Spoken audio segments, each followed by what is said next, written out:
This is Morgan Hazelwood, back again with more writing tips and writerly musings. Today, I'm here to ask you one simple question.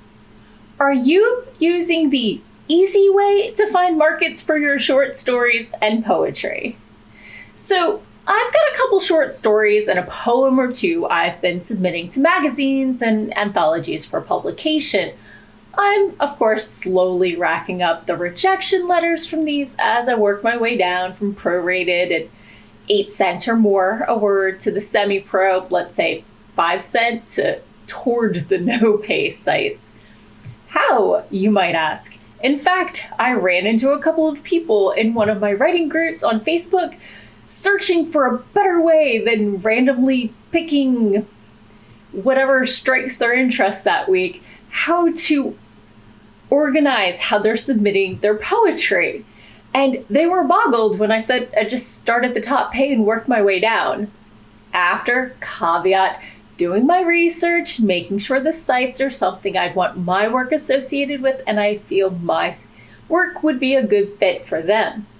They asked, how do you know what rate these places are paying? How much research did you do? Well, I mean, I've been researching the top 3 or 4, but not everywhere. So how do I know who pays what? I've got a not so secret tool that I've mentioned before. It's called the Submission Grinder. No relation to Grinder without any. So what is the Submission Grinder? It's like Query Tracker, but for short stories and poetry, not full-length manuscripts. While the website does look a little dated, the functionality is solid and it's kept relatively up to date. So what can it find you? It can find you places that publish your genre, at the length of your story, what their pay rates are, what their average response time is. Oh my God, the dream right there. And you can also sort by if they do reprints or accept simultaneous submissions or multiple submissions.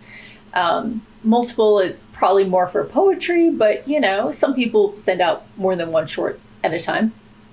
So all these things that you probably need when submitting your work for consideration.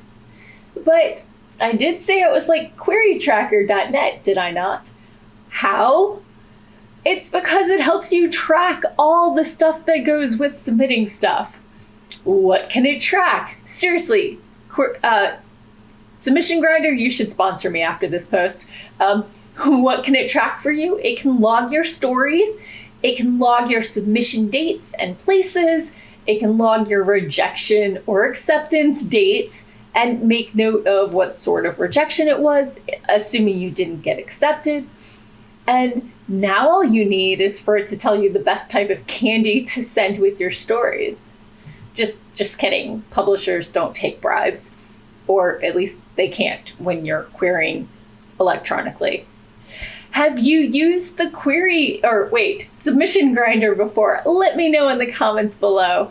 And if you haven't, you can find it at thegrinder.diabolicalplots.com. So check it out and you'll find a whole new world of markets to submit to.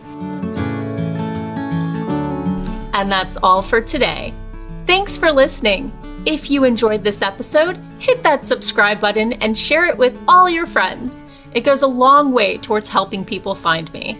And I'll be back again next Monday with more writing tips and writerly musings. Bye-bye.